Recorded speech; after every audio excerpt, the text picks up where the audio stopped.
Hi అండి, welcome to చెక్కంపొడి recipes. ఈరోజు మన రెసిపీ వచ్చేసి కొత్తిమీర నిలవ పచ్చడి. మనం ఎన్నో రకాల పచ్చళ్ళు తింటూనే ఉంటాం. నిలవ పచ్చళ్ళు కూడా చాలా రకాలు టేస్ట్ చేసే ఉంటాం. కానీ ఈ కొత్తిమీర నిలవ పచ్చడి ఎప్పుడైనా ట్రై చేశారా? ఒకసారి ట్రై చేయకపోతే ఒకసారి ట్రై చేయండి. చాలా రుచిగా ఉంటుంది. ఏళ్ళు కూడా వదిలిపెట్టరు అనమాట. జుర్రుకొని తినేస్తారు, అంత రుచిగా ఉంటుంది. ఇప్పుడు ఎలా చేసుకోవాలి ఏంటనేది మీకు ఈ వీడియోలో చూపిస్తాను. ముందుగా కొత్తిమీర వచ్చేసి ఒక 2 కట్టల వరకు తీసుకున్నానండి నేను. మీకు 2 కట్టలు అనే కంటే కూడా అరకిలో కొత్తిమీర అని చెప్పొచ్చు అనమాట. మనకి లావుగా ఉండే కొత్తిమీర కంటే కూడా ఇలా నాటు కొత్తిమీర, సన్నగా ఉన్న కొత్తిమీర దొరుకుతుందనమాట. అది తీసుకొచ్చేసుకొని వాటర్లో వేసి 4-5 సార్లు వాష్ చేసిన తర్వాత చిన్న చిన్న ముక్కల కింద ఇలా కట్ చేసేసుకోండి. ఇలా కట్ చేసుకొని ఒక కాటన్ క్లాత్ పరిచేసిన తర్వాత దానిపైన ఈ కొత్తిమీర మొత్తాన్ని కూడా చక్కగా ఇలా పల్చగా ఆరబెట్టేయండి. ఫ్యాన్ కింద ఒక గంట కానీ లేదా 2 గంటలు కానీ ఆరిపోతే మనకి చక్కగా ఇది తడి లేకోకుండా ఆరిపోతుంది. మనం ఎండలో కూడా ఆరబెట్టే పని లేదండి. మనకి సంవత్సరం వరకు కూడా నిల్వ ఉంటుందన్నమాట. ఈ పచ్చడి అనేది అస్సలు చెక్కు చెదరదు. టేస్ట్ కానీ కలర్ కానీ అస్సలు పోదండి. ఇప్పుడు మనకి ఇలా ఆరిపోయిన కొత్తిమీర ఒక బౌల్లోకి తీసేసుకుందాం.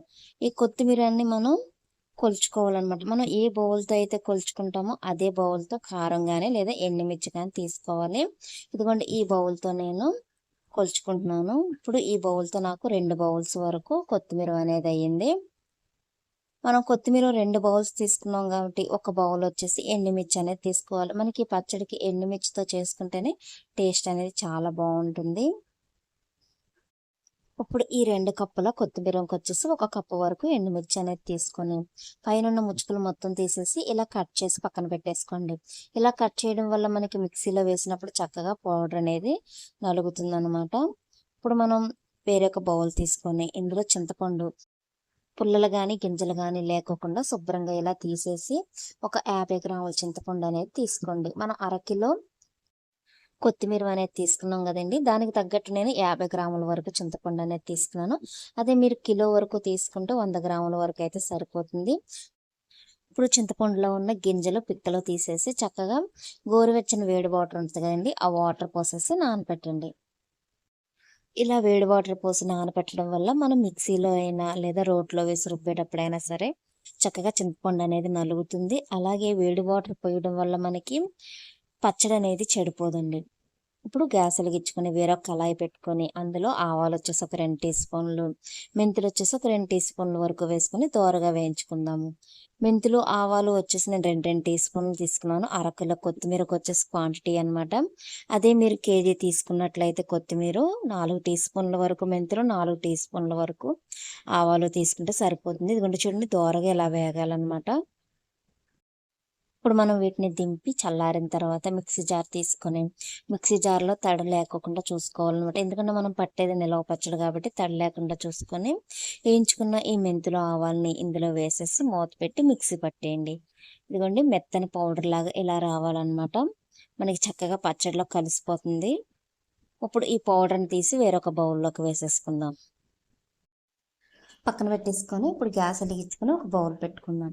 ఇందులో ఒక 2 టీ స్పూన్ల వరకు ఆయిల్ వేసుకొని ముందుగా మనం కట్ చేసి పక్కన పెట్టుకున్న ఎండుమిర్చి ఉన్నాయి కదండి, ఆ ఎండుమిర్చిని ఇందులో వేసేసి దోరగా వేయించుకుందాము. మనకి ఇలా కట్ చేసి ఫ్రై చేసుకుంటే మనకి మిక్సీ పట్టేటప్పుడైనా లేదా రోట్లో వేసి రుబ్బేటప్పుడైనా సరే చక్కగా నలుగుతాయి అన్నమాట. మనం అలా తొడుములు తీసేసి ఎండుమిర్చి కింద వేసామంటే అవి తొందరగా నల్లగా మనకి మిక్సీలో వేసిన, అందుకని ఇలా కట్ చేసి వేసారంటే మీకు తొందరగా మిక్సీ పట్టొచ్చు. చూడండి, ఇలా దోరగా వేగినాయి కదా, ఇప్పుడు తీసి ఒక బౌల్లోకి వేసుకుందాము. ఇలా ఒక బౌల్లోకి తీసేసిన తర్వాత అదే కళాయిలో 2 టీ స్పూన్ల వరకు ఆయిల్ అనేది వేసుకోండి. మీరు ఈ పచ్చడి అనేది నువ్వుల నూనెతో అయినా చేసుకోవచ్చు లేదా పల్లె నూనెతో అయినా చేసుకోవచ్చు. ఇప్పుడు మనకి ఆయిల్ అనేది కొంచెం హీట్ అయింది కదా, ఇందులో కొత్తిమీర మొత్తాన్ని కూడా వేసేసుకుందాం. కొంచెం పెద్ద కళాయి తీసుకుంటే మనకు ఒక్కసారి ఫ్రై చేసుకోవడానికి వీలుగా ఉంటుంది. ఇలా వేసిన తర్వాత గరిటె పెట్టి ఒకసారి కలిపేయండి.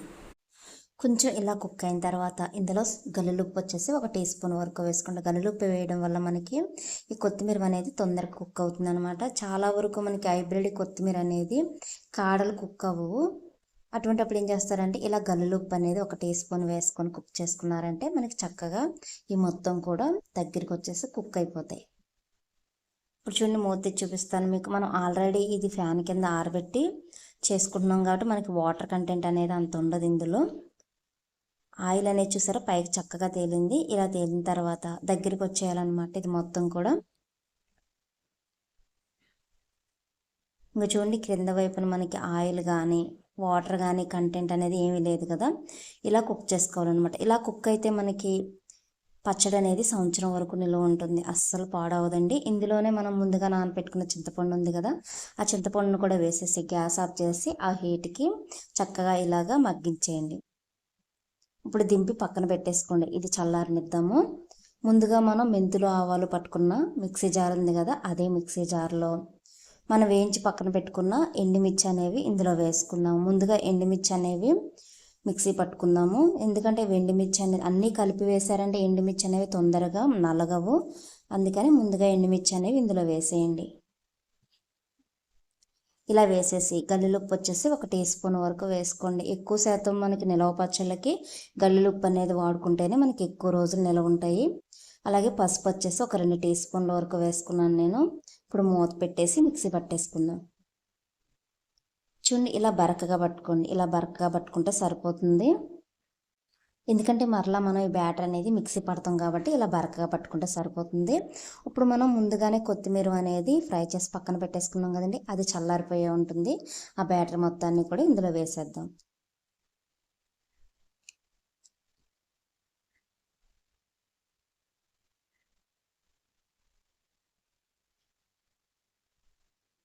ఇలా వేసేసిన తర్వాత పొట్టు తీసేసిన వెల్లుల్లిపాయ రెబ్బలు వచ్చేసి ఒక 10 రెబ్బల వరకు తీసుకున్నాను నేను. అరకిలో కొత్తిమీర వచ్చేసి ఒక 10 రెబ్బల వరకే సరిపోతుంది. ఈ వెల్లుల్లిపాయ రెబ్బలు కూడా ఇందులో వేసేసుకొని ఇప్పుడు మిక్సీ జార్ మూత పెట్టేసి మిక్సీ పట్టేయండి. చూడండి మనకి ఇలా వస్తుంది అనమాట. ఇలా బరకగా వస్తుంది. మరీ ఎక్కువ మెత్తని పేస్ట్ లాగా కాకుండా ఇలా పట్టేసుకోండి. ఇలా పట్టేసిన తర్వాత ఇందులో ఇప్పుడు మనం ముందుగా ఆవాలు మెంతులు పౌడర్ చేసి పక్కన పెట్టుకున్నాం కదా, ఆ పౌడర్ను కూడా ఇందులో వేసేసుకుందాం.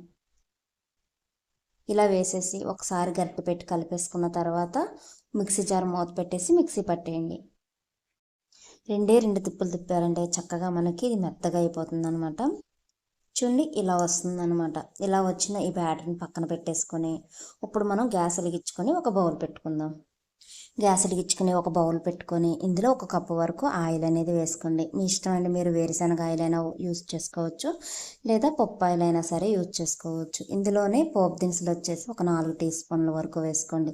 ఒకసారి కలుపుకున్న తర్వాత ఎండుమిర్చిని 4 ఇలా కట్ చేసి వేసుకోండి. వీటిని కూడా ఒకసారి కలుపుకొని కరివేపాకు వచ్చేసి తడి లేకోకుండా ముందుగానే ఆరబెట్టి పక్కన పెట్టుకున్న కరివేపాకు వచ్చేసి ఒక 4-5 రెబ్బల వరకు వేసుకోండి. ఇది కూడా కొంచెం ఫ్రై అయిన తర్వాత జీలకర్ర వచ్చేసి ఒక 2 టీ స్పూన్ల వరకు వేసుకోండి. జీలకర్ర వేయడం వల్ల ఫ్లేవర్ అనేది చాలా బాగుంటుంది.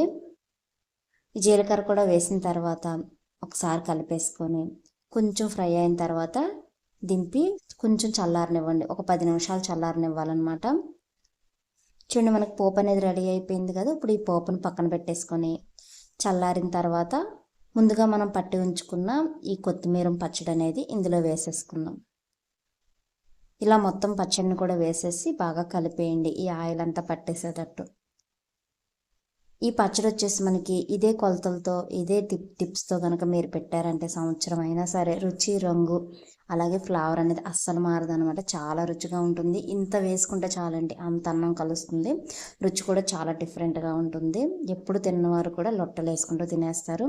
మీకు కనుక నా వీడియో నచ్చినట్లయితే లైక్ చేయండి, షేర్ చేయండి, నా ఛానల్ని సబ్స్క్రైబ్ చేయండి. అలాగే కొత్తగా ఎవరైనా చూస్తున్నట్లయితే బెల్ ఐకాన్ ప్రెస్ చేసి అందులో ఆల్ అనే బటన్ ఉంటుంది, ఆ బటన్ ప్రెస్ చేస్తే నా నోటిఫికేషన్స్ అన్నీ కూడా మీరు చూడొచ్చు. Thank you for watching.